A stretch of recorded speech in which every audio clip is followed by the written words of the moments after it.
Very very good afternoon everyone.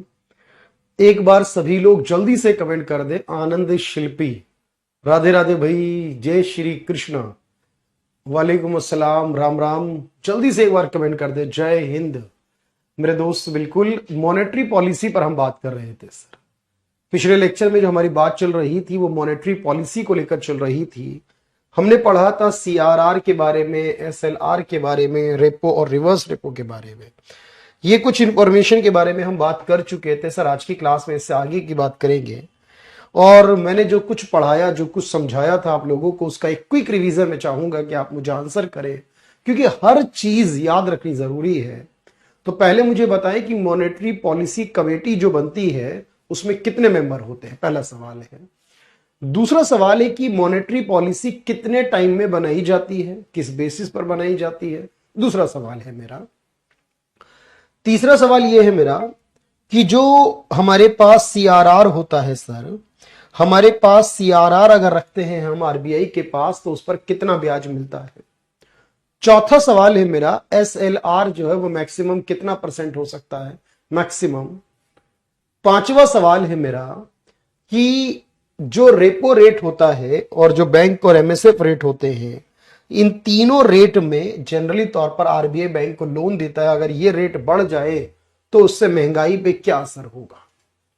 चलिए भाई, देखते हैं कितने लोग जवाब देने वाले हैं आज के 5 सवालों के। पहला सवाल का जवाब अंकित ने दिया कि सर मॉनेटरी पॉलिसी कमेटी में 6 मेंबर होते हैं और उसका चेयरमैन आरबीआई का गवर्नर होता है। 2 सवाल ठीक हो गए आपके। चलिए, अगला क्वेश्चन था सीआरआर को लेकर। मैंने कहा था आपसे कि सीआरआर जो होता है, हर बैंक को अपने कुल जमा का कुछ परसेंट आरबीआई के पास रखना होता है कैश में, और उस पर उसको कोई ब्याज नहीं मिलता। ये अभी 4.5% रखना होता है। एसएलआर जो अभी 18% रखना होता है सर, इसमें बैंक को अपने पास रखना होता है। इसमें वो कैश भी रख सकता है, गोल्ड भी रख सकता है, याद रखना। और इसके लिए मैक्सिमम जो है वो 40% तक की लिमिट हो सकती है। और ये जो मॉनेटरी पॉलिसी बनाई जाती है इसमें बाई मंथली बनाई जाती है सर। बाई मंथली यानी 2 महीने के आधार पर। अच्छा, अगर बैंक रेट या रेपो रेट या रिवर्स रेपो रेट बढ़ाए जाएंगे तो इससे महंगाई कम होगी, और इनको कम किया जाए तो इससे महंगाई ज्यादा होगी। इसी तरह सीआरआर और एसएलआर को बढ़ाया जाए तो महंगाई कम होगी, और इनको घटाया जाए तो महंगाई ज्यादा होगी। इतनी बात समझ में आ गई हो सभी को। और कल पिछली क्लास के सर जो क्वेश्चन कराए थे वो भी हो गए थे आपसे। तो फिर मैं आज की क्लास शुरू करूंगा भाई, इसको जरा ध्यान से देखिएगा, और फिर उसके बाद मैं क्वेश्चन भी कराऊंगा आपको, तो उससे इजी हो जाएंगी सारी चीजें। अब देखिएगा ध्यान से। अब पहले हमारे पास 2 चीजें आती हैं सर। एक शब्द आता है जिसका नाम है रिवर्स रेपो रेट। ध्यान से समझिएगा, रिवर्स रेपो रेट। ठीक है, मैंने आप सिर्फ एक ही बात कही है, पेशेंस रखिए, बिल्कुल सब्र करिए। जब क्लास पूरी होगी तब आपके पास हर पॉइंट क्लियर होना चाहिए। इसको आप हिंदी में भी रिवर्स रेपो रेट ही कहते हो। अच्छा, एक दूसरा होता है, उसे कहते हैं एसडीएफ रेट। अभी कुछ लिखना नहीं है भाई, उसे क्या कहते हैं, एसडीएफ रेट। और एसडीएफ की फुल फॉर्म है standing deposit facility. Standing deposit facility अगर फुल फॉर्म आती है तो इसी तरह से पूछी जाएगी। देखो ध्यान से सुनना। पहले मैंने कहा रेपो रेट क्या होता है सर। जब आरबीआई किसी बैंक को लोन देता है तो उसके ब्याज को रेपो रेट कहते हैं। तो रिवर्स रेपो क्या होगा, अपने पिछली क्लास में बताया भी था मुझे सर। इसका उल्टा कर दिया जाए, वह ब्याज दर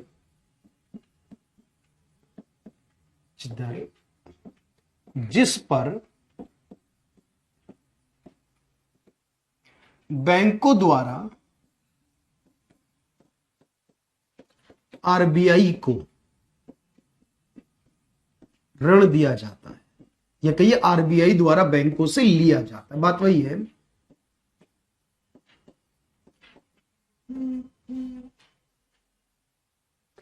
इंटरेस्ट रेट या rate of interest at which interest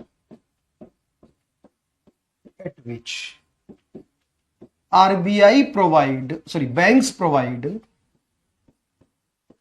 loan to RBI, अगर ऐसा हो कभी तो उसको क्या कहेंगे, लोन टू आरबीआई। जब कभी ऐसा हो तो उसको रिवर्स रेपो रेट कहते हैं। अच्छा, सवाल ये कि रिवर्स रेपो रेट अभी कितना होगा। देखो, अब वर्तमान में जो रिवर्स रेपो रेट है, presently repo rate, reverse repo rate है, ये फिक्स्ड है। आरबीआई ने क्या कर दिया, इसको फिक्स कर दिया है, जो है इसको फिक्स कर दिया है 3.35% फिक्स्ड। अच्छा, अभी मेरी बात को सुनना, लिखना नहीं। अच्छा, यहां पर है ऋण दिया जाता है बिना एक मिनट, दिया जाता है गारंटी के बदले, गारंटी के बदले। ये भी याद रखना, मैंने आपको बताया था जब कोई भी लोन होता है तो आरबीआई अगेंस्ट कोलेटरल, यहां पर जब कोई भी बैंक आरबीआई को लोन देगा तो उसके बदले में गारंटी भी रखवाएगा आरबीआई से। ठीक, और अभी कितना है सर, अभी ये 3.35% है, लिखना नहीं है। अच्छा, वह ब्याज दर जिस पर बैंक द्वारा आरबीआई को लोन दिया जाता है, तो ऋण दिया जाता है, दिया जाता है बिना गारंटी के, बिना गारंटी के। अब आप मुझे बताना कि बिना गारंटी वाले का ब्याज ज्यादा होता है या गारंटी वाले का ब्याज ज्यादा। देखो, दोनों में क्या फर्क है सर, जैसे बैंक रेट होता है और रेपो रेट होता है, एक में गारंटी रखवाई आपने, एक में बिना गारंटी के, और बताया कि बैंक रेट ज्यादा ब्याज होगा क्योंकि इसमें बिना गारंटी के है। ऐसे ही याद रखना, इंटरेस्ट रेट या rate of interest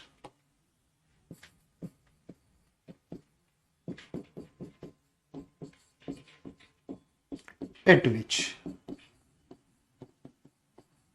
banks provide loan to RBI without collateral, without collateral, बिना गारंटी के। अब देखना, इसकी जो शुरुआत है सर, ये कितना है, एसडीएफ रेट कितना है, तो वर्तमान में जो प्रेजेंट में एसडीएफ रेट है, प्रेजेंट में जो एसडीएफ रेट है ये है 6.25%, 6.25%, 6.25% है। अच्छा, तो एसडीएफ रेट में भी आरबीआई बैंक आरबीआई को लोन देते हैं, इसमें भी बैंक आरबीआई को। अच्छा, ये जो दोनों कॉन्सेप्ट है, रेपो रेट और रिवर्स रेपो रेट, ये बात ध्यान से समझना, रेपो रेट और रिवर्स रेपो रेट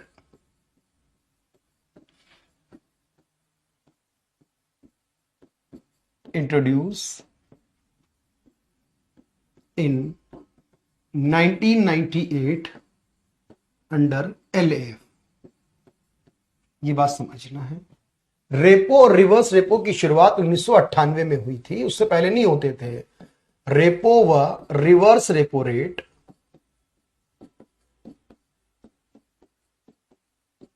की शुरुआत एलएएफ के अंतर्गत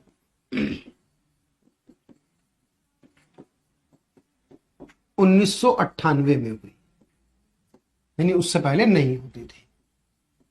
एक्चुअली ये सवाल आया था आपके एग्जाम में, एलएएफ की फुल फॉर्म क्या होती है, एलएएफ का संबंध किससे है। एलएएफ का मतलब है लिक्विडिटी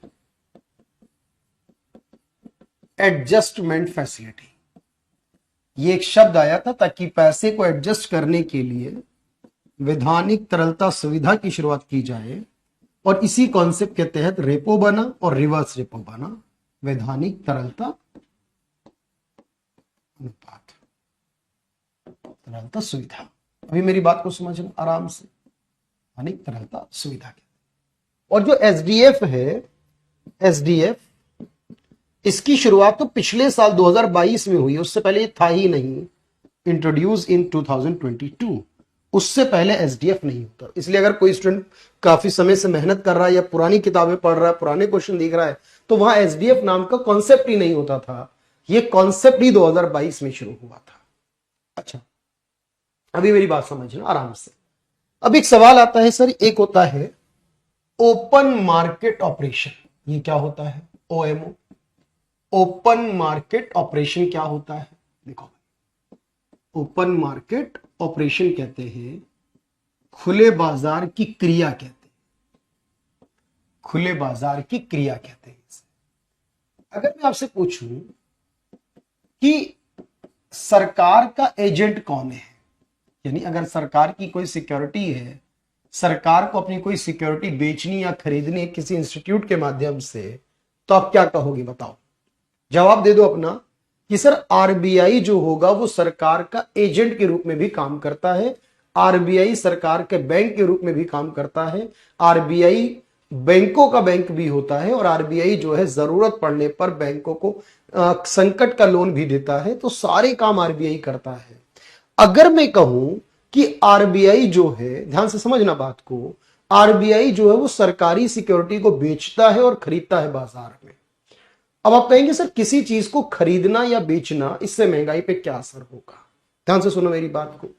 देखो, अगर मान लो मैं आपसे कहूं आरबीआई ये कहता है कि 1,00,000 रुपए का एक बॉन्ड है, बॉन्ड क्या कहते हैं? इंस्ट्रूमेंट है। एक बॉन्ड है जिसकी कीमत 1,00,000 रुपए की है और इस पर आपको साल का 10% का ब्याज मिलेगा, एक साल का 10% का ब्याज मिलेगा। सरकार ने एक बॉन्ड बेचा है जो 1,00,000 रुपए की कीमत का है और उस पर साल का ब्याज है 10%। अब मान लीजिए मुझे बैंक में पैसा रखना है, बैंक वाले मुझे 8% का ब्याज देते हैं। मैंने क्या करा, उस पैसे को 1,00,000 रुपए को मैंने सरकार को दे दिया और सरकार ने मुझे बदले में एक कागज दे दिया, बॉन्ड कहते हैं उस कागज को। सर ऐसे हजारों लोग होंगे, ऐसे करोड़ों लोग होंगे जो कि देश में 1-1 लाख रुपया देंगे। अब वो 1-1 लाख रुपया कहां जाएगा? मान लो 1,000 लोगों ने सर 1-1 लाख रुपया दिया, तो ये 1,000 लाख यानी कि 100 करोड़ रुपए हो गए। ये पैसा चला जाएगा आरबीआई के पास, सरकार के पास। और अब मुझे बताइए कि जब हम कोई सिक्योरिटी खरीद रहे हैं हम और सरकार बेच रही है, तो इसका मतलब हमारे पास सिक्योरिटी आएगी लेकिन पैसा चला जाएगा सरकार के पास। जब वापस हम सरकार से अपनी सिक्योरिटी के बदले पैसे मांगेंगे 1 साल बाद, 2 साल बाद, 5 साल बाद, तो फिर हमें हमारा पैसा मिलेगा ब्याज के साथ। समझ लो? तो जब आप मुझे बताओ, जब आरबीआई ने कोई सिक्योरिटी बेची, सरकारी सिक्योरिटी खरीदेगा बेचेगा आरबीआई, जब जब आरबीआई सिक्योरिटी बेचेगा जनता खरीदेगी, तो जनता के पास जो पैसा है, जनता के पास जो मनी की सप्लाई है वो क्या हो जाएगी? सर जनता के पास जो मनी की सप्लाई है वो गिर जाएगी। क्यों? क्योंकि वो पैसा चला जाएगा आरबीआई के पास। हम कुछ खरीद रहे हैं तो पैसा देके खरीदेंगे। और अब आप जानते हो मनी की सप्लाई अगर कम हो जाती है तो महंगाई भी कम हो जाती है। और अगर मैं कह दूं आरबीआई हमसे वापस खरीद ले, हम आरबीआई को बेच देंगे तो उसके बदले पैसा ले लेंगे, और पैसा लेंगे मार्केट में दोबारा यूज करेंगे, फिर महंगाई। यानी किसी भी चीज को अगर मान लीजिए सरकारी सिक्योरिटी को बेचा जाता है या खरीदा जाता है सर, तो उससे क्या होगा? मार्केट में पैसा कम हो जाएगा या ज्यादा हो जाएगा? कम होने से महंगाई कम हो जाती है, ज्यादा होने से महंगाई ज्यादा। यानी आरबीआई महंगाई कम करना चाहता है तो सेल करेगा, आरबीआई महंगाई बढ़ाना चाहता है तो फिर वो उसको बाय करेगा। मैं दोबारा से समझाता हूं, ध्यान से समझिएगा। मैंने फिर कहा, पहले आप इस बात को देखिएगा ध्यान से, इसको नोट करिएगा ध्यान से।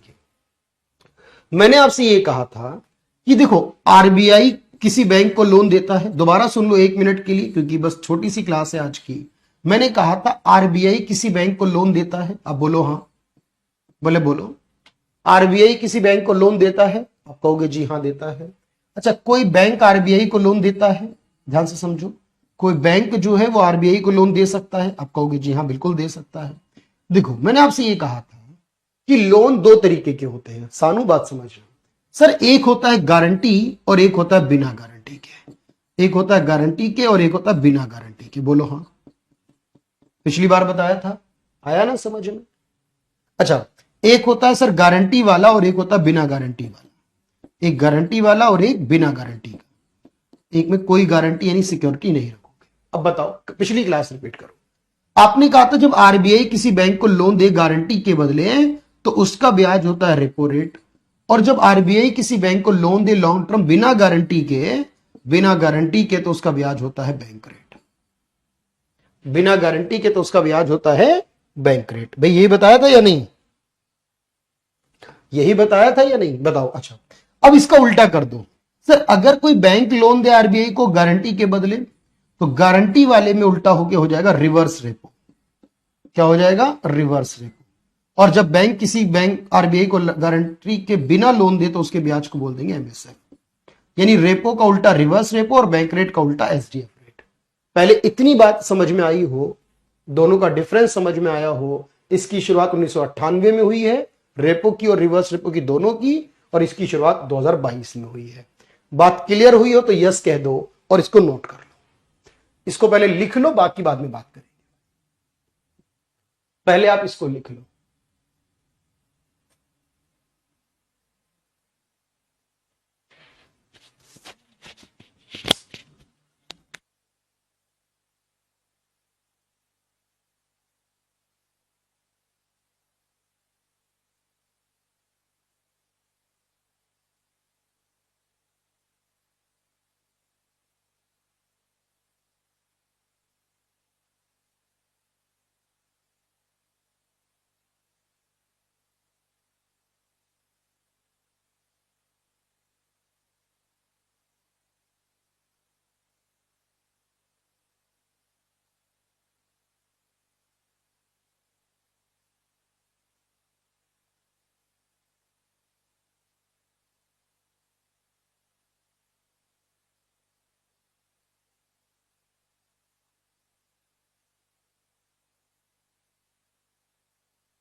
हेलो, अब आ रही आवाज?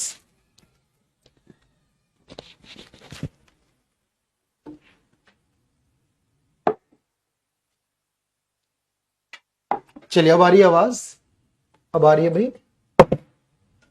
ठीक है सर, ओके, कोई बात नहीं भैया। देखो, इसका मतलब है RBI sale and purchase government securities, government securities in market. अब देखो, गवर्नमेंट सिक्योरिटीज को मार्केट में बेचना और खरीदना, इसको क्या कहते हो सर? इसको कहते हैं ओपन मार्केट ऑपरेशन। अब ध्यान से देखो, मैंने आपसे ये कहा अगर आरबीआई, अभी ये समझ में नहीं आएगा गवर्नमेंट सिक्योरिटी क्या होती, थोड़ा मान भी लेना मेरी बात, एज्यूम भी कर लेना सर, अगली क्लास में आ जाएगा समझ में।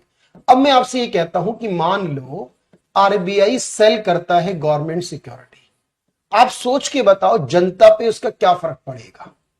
आरबीआई जो है वो सरकारी सिक्योरिटी बेचता है अगर, तो उससे क्या होगा? और अगर मैं कहता हूं कि आरबीआई जो है वो सरकारी सिक्योरिटी बाय करता है, गवर्नमेंट सिक्योरिटीज को बाय करता है, तो बताओ क्या होगा? क्योंकि आरबीआई सरकार का एजेंट है, सरकार की चीजें बेचना खरीदने का काम आरबीआई का। आप मुझे जवाब दोगे, अगर आरबीआई बेच रहा है तो जनता क्या करेगी? पब्लिक क्या करेगी देश की? अगर आरबीआई बेच रहा है तो देश की पब्लिक उसको बाय करेगी, पब्लिक उनको खरीदेगी। और अगर जनता बाय कर रही, पब्लिक आरबीआई बाय कर रहा है यानी जनता उसको बेच रही है। भाई सीधा सा यही तो मतलब है ना जनता के साथ, हाँ या ना में जवाब दो। अब मैंने कहा कि जब गवर्नमेंट सिक्योरिटी बेचे और जनता खरीदेगी तो जनता के पास पैसा बढ़ जाएगा या कम हो जाएगा?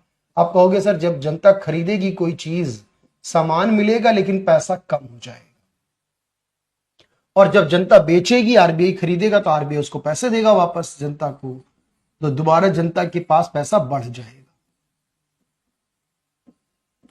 अब आप जानते हैं कि सर पैसा कम हो जाए तो उससे महंगाई कम हो जाती है, पैसा बढ़ जाए तो उससे महंगाई बढ़ जाती है। बोलो हाँ। पैसा कम हो जाए तो मनी सप्लाई कम हो जाएगी और इस तरीके से महंगाई कम हो जाएगी। सेल करेगा जब आरबीआई तो जनता खरीदेगी, जनता के पास पैसा कम, क्योंकि वो चला गया आरबीआई के पास। ये देखो महंगाई को कंट्रोल करने का तरीका है, और ये इतने बहुत बेहतर तरीका है ये कि सरकारी सिक्योरिटी का खरीदना बेचना आरबीआई करता है। परेशान मत होना, मैंने कहा एक एक सवाल बताऊंगा, एक एक बात लिखवाऊंगा भी मैं आपको। अच्छा इसके बाद एक और चीज समझ लो, पहले एक और चीज समझ लो। एक होता है मार्जिन रिक्वायरमेंट। ये क्या होता है? Margin requirement.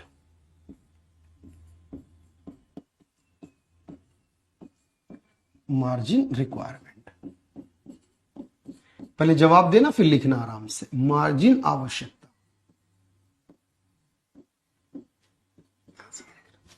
देखो एक्चुअल में क्या होता है, मान लो मैं आपसे कहता हूं कि आप लोन लेने के लिए गए, आप अपने बारे में सोचो कि सर हम लोन लेने गए, मुझे 10 लाख का लोन चाहिए।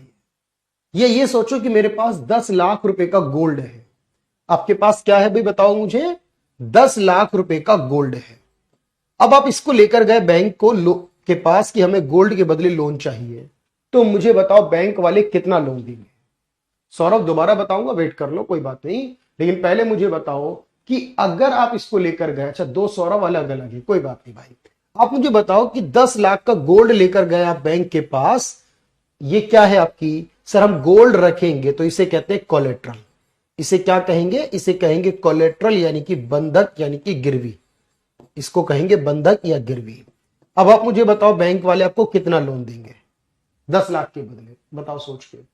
आपका जवाब ये होना चाहिए सर 10 लाख के बदले जो भी देंगे 10 लाख से कम देंगे। भाई कोई भी अगर आप उसको 10 लाख का सामान दो, वो 11-12 लाख तो लोन नहीं देगा सर। लोन जो मिलेगा वो 10 लाख से कम मिलेगा। लोन जो भी मिलेगा वो 10 लाख से कम ही मिलेगा। याद रखो 10 लाख से ज्यादा तो नहीं दे सकता, 10 लाख भी नहीं दे सकता, 10 लाख से कम देगा। ये तो बात समझ में आती है भाई। 10 लाख से कम देगा कि अगर आप पैसा नहीं भी देते तो बैंक को फायदा होना चाहिए, जो पैसा दिया प्लस ब्याज का फायदा होगा। सर 10 लाख से कम देगा। अब मैंने माना कि मान लो कि सर 10 लाख के बदले 10 लाख से कम क्या दिया? 9 लाख दिया एग्जाम्पल। तो मुझे बताओ इन दोनों के बीच में कितना मार्जिन हुआ? तो आप कहोगे सर इन दोनों के बीच में 1 लाख मार्जिन है। बोलो हाँ। अगर मैं ये कहता हूं वैशाली कि भाई आपको लोन दिया गया, 10 लाख की प्रॉपर्टी लेकर गए, 10 लाख का गोल्ड लेकर गए, तो जो भी देगा बैंक वो 10 लाख से कम का देगा। अब उसके बीच में जो गैप है उसे कहते हैं मार्जिन, यानी लोन में और गारंटी के बीच गैप में कहते हैं, उसे कहते हैं मार्जिन। अगर मार्जिन 1 लाख है तो 10 लाख के बदले 9 लाख मिलेगा लोन। अगर मार्जिन को कर दूं 1.5 लाख तो कितना लोन मिलेगा? सोच के बताओ। अगर मार्जिन को 1 की जगह 1.5 लाख कर दिया जाए और फिर आप ये 10 लाख का गोल्ड लेकर गए तो कितना लोन मिलेगा? सर अगर मार्जिन 1.5 लाख है तो 8.5 लाख ही मिल पाएगा इसके बदले। अगर मार्जिन जो है 2 लाख कर दूं तो 8 लाख ही मिल पाएगा, 3 लाख कर दूं तो 7 लाख मिल पाएगा। तो उस राशि पर इंटरेस्ट के साथ आपको देना पड़ेगा बिल्कुल वापस, सुबोध। तो आपने ये कहा सर मार्जिन जितना बढ़ेगा, मार्जिन जितना ज्यादा होगा लोन उतना कम मिलेगा। जितना ज्यादा मार्जिन होगा लोन उतना कम हो जाएगा। आप कुछ भी रखोगे गिरवी, मार्जिन बढ़ने लगेगा तो लोन कम होने लगेगा। बोलो हाँ, बोलो यस बताओ। तो मैंने कहा मार्जिन रिक्वायरमेंट क्या है? किसी ऋण की राशि व बंधक कहते हैं या गिरवी कहते हैं? वाह, गिरवी किसी बंधक राशि या किसी गिरवी की राशि जिसका अमाउंट है में क्या अंतर होगा, इसे कहते हैं। मार्जिन घटाना और बढ़ाना आरबीआई का काम है। ये पूरी मॉनेटरी पॉलिसी आरबीआई बनाता है। ये डिसाइड करना कि कितना होना चाहिए मार्जिन आरबीआई करता है। सर ये क्या है? इसका मतलब है difference between loan value, loan जो मिलेगा उसकी वैल्यू एंड कोलेट्रल वैल्यू, और जो गारंटी रखोगे उसकी वैल्यू में अंतर क्या हो। अब मैंने आपसे यह कहा जितना मार्जिन ज्यादा होगा, जितना बड़ा मार्जिन होगा, लोन क्या हो जाएगा बताओ? आप कहोगे कम जाएगा। और मार्जिन कम कर दिया जाए तो लोन ज्यादा जाएगा। बोलो हाँ। अब आगे की बात तो पता ही है आपको। सर मार्जिन कितना हो सकता है ये आरबीआई डिसाइड करेगा। वैसे अभी जो चलता है वो जनरली 20% यानी 2 लाख, 10 लाख का 20% के हिसाब से जो भी सामान लेके जाओ उसकी वैल्यू का 20% मार्जिन रखते हैं कम से कम। ठीक, तो आपने ये कहा कि अगर लोन ही कम जाएगा तो मार्केट में पैसा कम हो जाएगा, मनी की सप्लाई कम हो जाएगी, और जब मनी की सप्लाई कम हो जाएगी तो महंगाई ऑटोमेटिकली कम हो जाएगी, और लोन ज्यादा जाएगा तो मनी सप्लाई बढ़ जाएगी जिससे महंगाई बढ़ जाएगी। तो महंगाई को घटाने और महंगाई को बढ़ाने के लिए इनका इस्तेमाल किया जाता है। अब मेरी बात समझ में आ गई होगी। तो गवर्नमेंट सिक्योरिटी का खरीदने बेचने का काम कौन करता है? आरबीआई। इसी को ओपन मार्केट ऑपरेशन कहते हैं। और जो लोन में और गारंटी के बीच में गैप होता है उसको बोलते हैं मार्जिन। ये भी मॉनेटरी पॉलिसी में आता है। पहले आप इसको समझ लो, आराम से नोट कर लो, इसे बहुत आराम से कर लो और मेरे सवाल का जवाब दे दो। मेरे कुछ सवालों के जवाब दे दो भाई। चलो मैं बताता हूं, आपसे पूछता हूं मैं।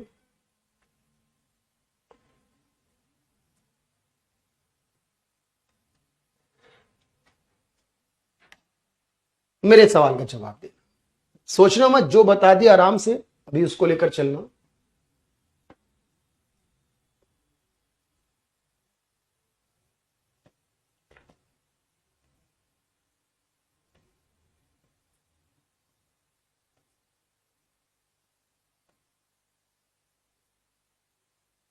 चलिए इसका जवाब दीजिए पहले, उसके बाद लिखिएगा, पहले जवाब दीजिए।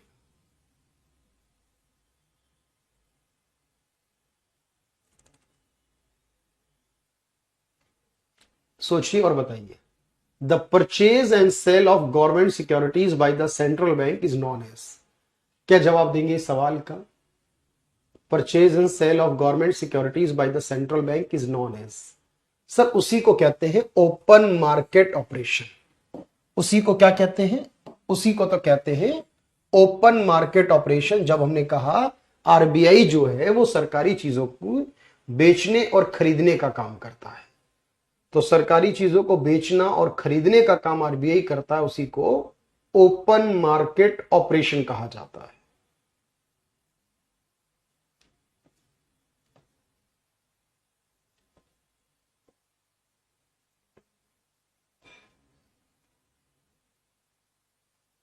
अच्छा एक सवाल है, रिवर्स रेपो रेट क्या होता है? ये सब आपके लेवल पर पूछे गए सवाल है, इसको जवाब में बदलिए, बताइए मुझे।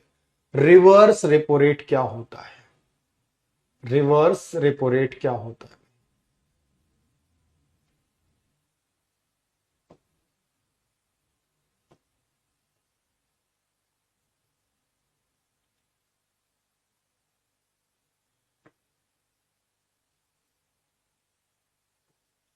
रिवर्स रेपो रेट क्या होता है? Question number 32। तो रिवर्स वो होता है जिस पर केंद्रीय बैंक बाकी बैंकों से उधार लेता है। केंद्रीय बैंक बाकी बैंकों से उधार लेता है। भाई मैंने बताया पल की कोई स्पेसिफिक बुक मत करिए, आप जो कॉमन बुक जीएस की आती है प्रैक्टिस बुक वही करिए। आपके लिए जो जीएस की कॉमन प्रैक्टिस बुक आती है वही लीजिए, सब्जेक्ट स्पेशल अलग अलग लेने की जरूरत नहीं है भाई। चलिए अब अगला सवाल जरा बहुत बेहतरीन सा आने वाला है, बहुत बहुत बेहतरीन सवाल होगा। मैं पूरा टाइम दे रहा हूं आपको, जो सोचना है सोचिए, जैसे भी करना है करिए इस सवाल को, लेकिन मुझे अगले 2 मिनट के अंदर इसका जवाब चाहिए। टाइम शुरू होता है आपका, बहुत आराम से करिएगा भाई, सब कुछ होगा वक्त के हिसाब से होगा भाई। निखिल अभी मेरी क्लास है तो उसको ध्यान से देखिएगा।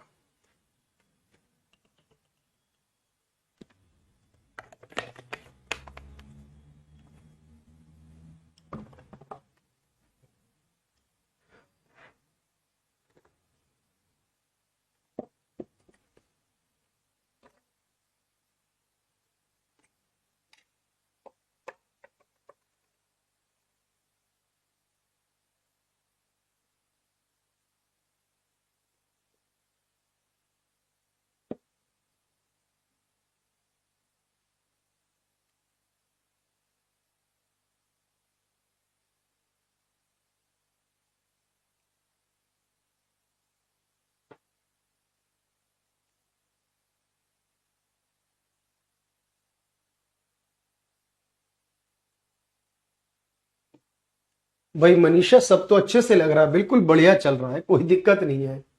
कि कोई बात नहीं भाई नीरज, सब कुछ होगा और सब कुछ बेहतर चल रहा है भाई, सबकी बढ़िया से चल रही है। देखो पहले इस सवाल को समझना, विस्तारवादी मौद्रिक नीति क्या होती है सर। देखो विस्तार मतलब बढ़ाना, इसका मतलब होता है महंगाई बढ़ाने के लिए क्या नहीं करना, महंगाई बढ़ाना। मेरी बात समझना, देखो इससे महंगाई बढ़ाना, भाई मेरा तो मास्टर्स भी है ना, मेरा तो यूजीसी नेट भी क्वालिफाइड है, मैं एज ए लेक्चरर किसी यूनिवर्सिटी में अपॉइंट हो सकता हूं, ठीक है भाई, यूजीसी नेट क्वालिफाई करके। देखो अगर सीआरआर एसएलआर कम करते तो इससे महंगाई बढ़ेगी, मैंने आपको बताया था सर, अगर एसएलआर कम करेंगे तो इससे महंगाई बढ़ेगी, अगर बैंक और रेपो दर कम करेंगे तो इससे भी महंगाई बढ़ेगी, इससे भी महंगाई बढ़ेगी, ठीक, इससे भी महंगाई। और अगर एमएसएफ रेट बढ़ाते हैं तो इससे महंगाई कम होगी, इससे महंगाई कम होगी। पहले मुझे इस बात का जवाब देना कि ये बात समझ में आ गई कि सर हाँ ठीक है, इससे महंगाई बढ़ेगी, इससे कम होगी, इससे ज्यादा होगी। अब सवाल में ये पूछा है, सवाल में पूछा है कि क्या नहीं करना चाहिए महंगाई बढ़ाने के लिए, महंगाई को बढ़ाने के लिए क्या करना चाहिए, किससे महंगाई बढ़ेगी। तो आपका जवाब होगा सर 1 और 3, ये दोनों से महंगाई बढ़ेगी, और 2 नंबर जो है इससे महंगाई नहीं बढ़ेगी, 2 नंबर जो है इससे महंगाई नहीं बढ़ेगी, 1 और 3 जो है उससे महंगाई बढ़ेगी। क्वेश्चन इतनी बेहतरीन क्वालिटी का है कि अगर आपने इसको कर लिया ना, तो मुझे लगता है कि फिर और कुछ करने की जरूरत नहीं है, क्योंकि सर 1 और 3 से महंगाई बढ़ेगी और 2 नंबर से महंगाई नहीं बढ़ेगी, इसको कहते हैं। चलो भाई अगले क्वेश्चन पर आ जाओ जल्दी से, 1-2 पॉइंट और कराऊंगा बस, बहुत सारा नहीं है, थोड़ी सी बात याद करनी।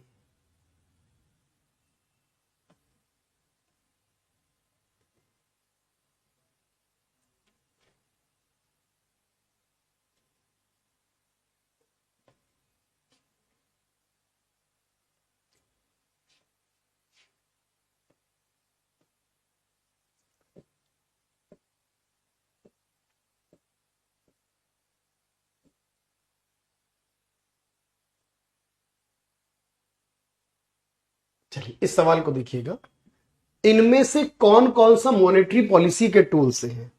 मैंने लास्ट टाइम कराया ये नहीं, मुझे नहीं पता, बट अभी फिलहाल करिए, इसमें कौन कौन से हमारे मॉनेटरी पॉलिसी के टूल्स हैं और कौन से नहीं हैं, इस सवाल का जवाब दीजिएगा ध्यान से।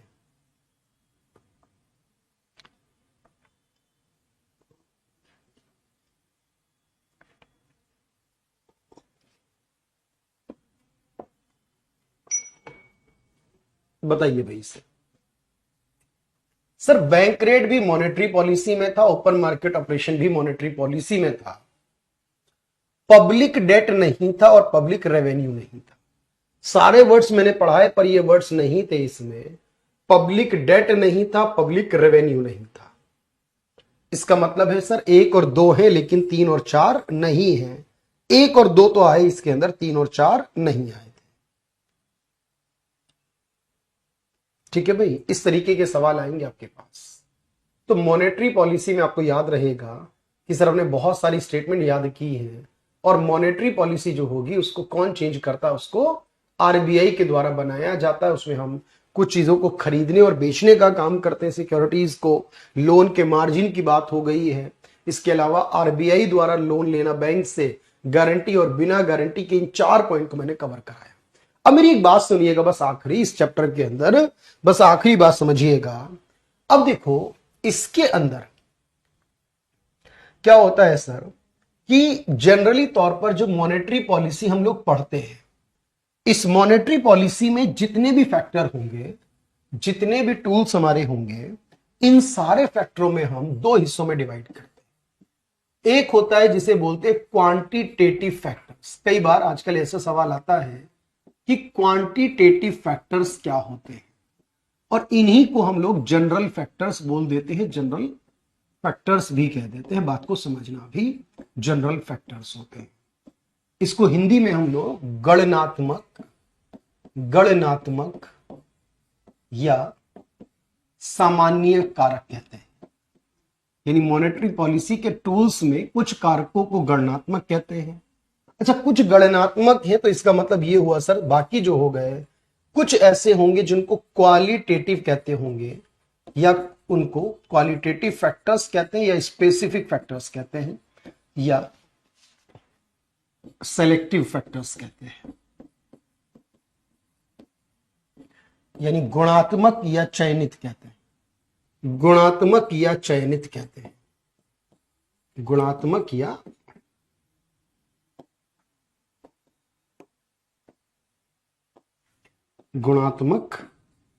या चयनित कारक कहते हैं। ठीक है भाई। अब देखो सवाल कैसे बनता है कि हमारे पास सारे फैक्टर्स हैं, उनमें से जैसे अगर मैं कहूं सीआरआर कैसा है तो आप कहना क्वांटिटेटिव है, पढ़ा चुके थे। एसएलआर कैसा है, वो भी क्वांटिटेटिव है। अगर पूछता है कि रेपो रेट कैसा होता है तो ये भी क्वांटिटेटिव होता है, नंबर में होता है। और रिवर्स रेपो रेट जो है वो भी क्वांटिटेटिव होता है, रेपो रेट है। अच्छा, जो इसके अलावा बैंक रेट है वो भी इसी में आता है। जो एमएसएफ रेट होता है, मैंने बताया आपको, वो भी इसी में आता है। जो एसडीएफ रेट है वो भी आता है इसमें। और जो ओपन मार्केट ओएमओ है, ओपन मार्केट वाला, वो भी आता है। ये जो 8 पॉइंट है हमारे, इन 8 को बोलते हैं क्वांटिटेटिव। सब में कोई नंबर होता है हमारा, लेकिन जनरली याद रखना, इसके अलावा जो भी मिल जाए, इसके अलावा जो भी मिल जाए सर, जैसे कि मिल जाता है मार्जिन रिक्वायरमेंट। अभी आपने बताया मार्जिन रिक्वायरमेंट, हिंदी में कहते हैं मार्जिन आवश्यकता। मार्जिन आवश्यकता। देखो कई चीजें ऐसी होती हैं जिनको पढ़ना नहीं होता है, बस समझने की जरूरत होती है, लिखना भी नहीं होता। मैंने कहा इन्हीं पर सवाल बनता है आपके पास, इसके अलावा नहीं बनता। फिर भी मैं आपको बता रहा हूं, एक होता है मोरल सुएशन, नैतिक दबाव। अब नैतिकता क्या चीज है भाई? एक इंसान नैतिक होना चाहिए, अच्छा काम करना चाहिए, समाज के हित में काम करना चाहिए, तो ये नैतिकता होती है। क्रेडिट राशनिंग, साख राशनिंग करना, यानी चीजों को नियंत्रित करना, कंट्रोल करना, साख राशनिंग करना कहते हैं, कंट्रोल करना कहते हैं। या गाइडलाइंस जारी करना, दिशा निर्देश देना। अब आरबीआई का काम है बैंकों को दिशा निर्देश देना, उनको गाइडलाइंस देना। अगर कोई बैंक काम ना करे सही से, उस पर जुर्माना लगाना, उस पर एक्शन लेने का काम आरबीआई करता है। अब देखो ये सवाल बहुत बहुत मुश्किल है, लेकिन हम कहते हैं ना भाई, कभी भी कोई पूछ ली जाए बात तो परेशान नहीं होना चाहिए। हम उसे कहते हैं प्रत्यक्ष कार्यवाही करना, ये भी इसमें आता है, डायरेक्ट एक्शन करना। अब कभी कभी सवाल में देखो क्या करता है, मैं आपको बताऊं, ध्यान से देखना। इस तरह के सवाल पूछे हुए हैं ऑलरेडी, और मेरे पास कई सारे सवाल हैं जो आपके एग्जाम के लेवल के हैं। बस उसमें ये पूछ रहा है, इसमें जैसे ये क्वेश्चन है हमारे पास कि इनमें से कौन सा आरबीआई का गणनात्मक कारक नहीं है? कौन सा? ये क्वेश्चन देखो आया हुआ सवाल है, कौन सा गणनात्मक नहीं है? अब स्टूडेंट को ये नहीं पता अगर कि ये सारे फैक्टर ठीक है, पर गणनात्मक और गुणात्मक, क्वांटिटी और क्वालिटी में फर्क होता है। अब इस हिसाब से आपको बताना है सर कौन सा गुणात्मक है कौन सा गणनात्मक है, कौन सा गुणात्मक है और कौन सा गणनात्मक है।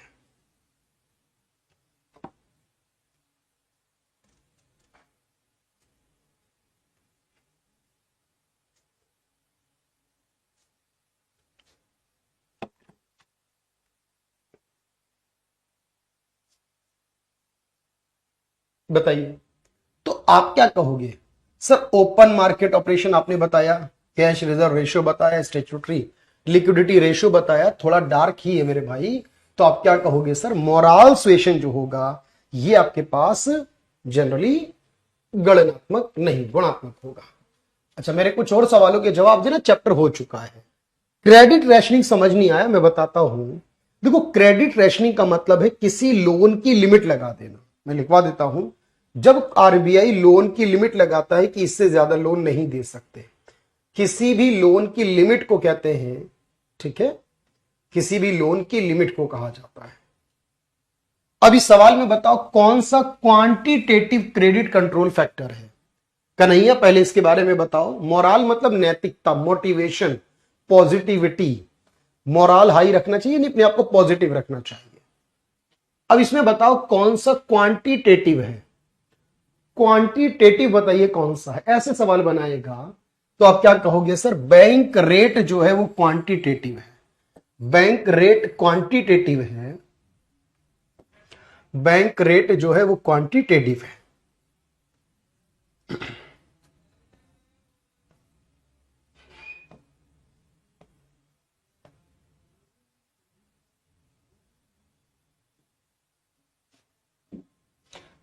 कौन सा क्वालिटेटिव गुणात्मक नहीं है? कौन सा गुणात्मक नहीं है? फिर सवाल है कौन सा गुणात्मक नहीं है? चलिए बताइए कौन सा गुणात्मक नहीं है, क्वालिटेटिव नहीं है। वैशाली, वर्षा, सुमना, गुंजन, एवरीवन, मैं फिर कह रहा हूं बहुत आराम से चलिएगा। कौन सा गुणात्मक साख नियंत्रण कारक नहीं है? गुणात्मक नहीं है सर। देखो, अब ये सारे गुणात्मक हैं, लेकिन ओपन मार्केट ऑपरेशन गुणात्मक नहीं है सर, क्योंकि ओपन मार्केट ऑपरेशन आपने बताया गणनात्मक है, ये गुणात्मक नहीं है।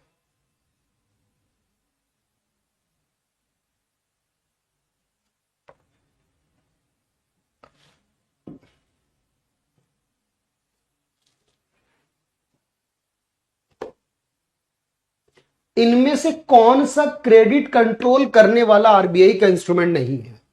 इनमें से कौन सा आरबीआई का क्रेडिट कंट्रोल करने वाला इंस्ट्रूमेंट नहीं है? भाई, क्रेडिट कंट्रोल करने वाला नहीं है, मॉनेटरी पॉलिसी का टूल नहीं है। मॉनेटरी पॉलिसी में नहीं आता, बताइए कौन सा?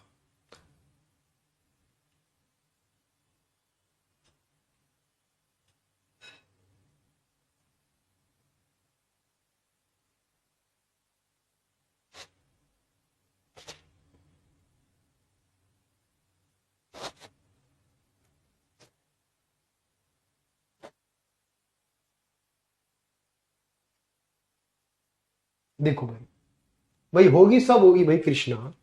सर, बैंक रेट भी होता है, ओपन मार्केट भी होता है, सीआरआर भी। क्रेडिट कंट्रोल ऐसा कोई भी इंस्ट्रूमेंट नहीं है सर। क्रेडिट कंट्रोल जैसा कोई इंस्ट्रूमेंट नहीं है।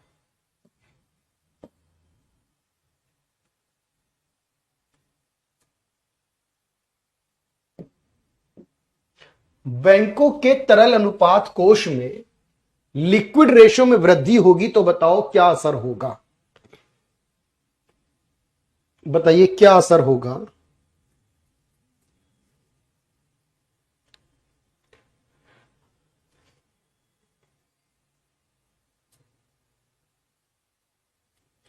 बताइए भाई। बैंकों के अगर तरल अनुपात में वृद्धि होगी, तरल अनुपात मतलब एसएलआर, अगर एसएलआर बढ़ेगा तो मार्केट में पैसा जाना कम हो जाएगा। सर, एसएलआर ज्यादा होगा तो मार्केट में मनी की सप्लाई कम हो जाएगी, क्योंकि बैंक वाले अपने पास ज्यादा रखेंगे और लोन कम दे पाएंगे, तो मार्केट में मनी सप्लाई जो होगी वो कम हो जाएगी।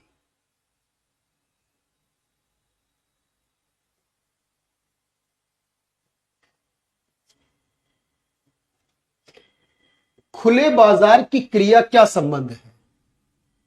खुले बाजार की क्रिया का क्या संबंध है बताइए। खुले बाजार की क्रिया में क्या संबंध है? खुले बाजार की क्रिया का संबंध बताना है।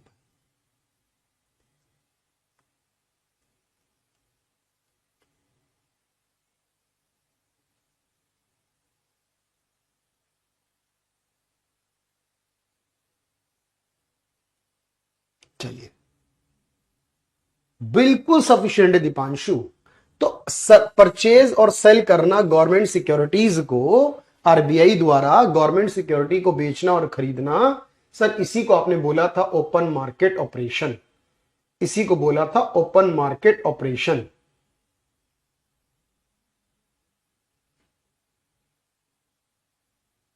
चलिए भाई, तो इस तरीके से सवाल बनेंगे आपके पास, इन सवालों को सॉल्व करना है।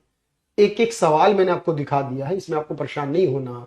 और मैंने कहा ज्यादातर आपको पास क्वांटिटेटिव टूल्स पता है, तो उसके बाद जो भी होगा रिमेनिंग बचा हुआ वो क्वालिटेटिव टूल्स हो जाएगा उसके अंदर। तो याद रखना, क्रेडिट राशनिंग का मतलब होता है किसी लोन की अधिकतम लिमिट निर्धारित करना, किसी ऋण की, किसी लोन की मैक्सिमम लिमिट लगाना, किसी लोन की मैक्सिमम लिमिट निर्धारित करना, इसे कहते हैं क्रेडिट राशनिंग करना। बस इतना लिख लीजिए, आपने एक एक सवाल जो किया बस इसको पढ़िएगा। तो अभी हम लोगों ने यहां पर इकोनॉमी के कितने चैप्टर रह गए होंगे भाई? कृष्णा एग्जैक्टली मैंने देखा तो नहीं है अभी कि भाई कितना हो गया कितना बाकी है, पर जितना भी अभी पढ़िए आराम से। देखो आप जल्दी करते हैं ना, बड़ी परेशानी हो जाती है किसी के लिए भी, क्योंकि आप जानते हैं कि भाई जीएस जो गेम चेंजर है, और जीएस ऐसा है, अगर नसीब अच्छा है, लक अच्छा है आपका, तो हो सकता है उस दिन सारे सवाल कर जाओ। और अगर थोड़ी सी मुश्किल आ गई तो शायद आप उसके सवाल बिल्कुल भी ना कर पाओ। तो इसलिए अपने आप को तैयार कर लीजिए बेहतर करके। अभी मत सोचिए कि कितने होंगे आपसे, क्योंकि भाई ये जिसने सोच लिया ना तो बड़ी मुश्किल हो जाएगी भाई, क्योंकि उसको लगेगा कि वो सब कुछ जानता है और एग्जाम में कुछ नहीं कर पाएगा। बिल्कुल आराम से चलिए और बेहतर करिए चीजों को। चलिए भाई, आज के लिए इतना रखते हैं, अगली क्लास में मिलेंगे सर। क्योंकि आज की क्लास थोड़ी छोटी जरूर है, बट क्योंकि बचा हुआ पोर्शन था वो मुझे कराना था। अच्छा, बैंक्स कितने हैं, सरकारी कितने हैं, प्राइवेट कितने हैं, ये सारी बातें मैं आपसे करूंगा, लेकिन उसके बाद में आगे चलेंगे हम लोग। चलिए भाई, thank you everyone, thank you so much. आज बहुत छोटी क्लास है, बट परेशान मत होइए, होपफुली कल भी मिलेंगे और आगे बात करेंगे। Thank you.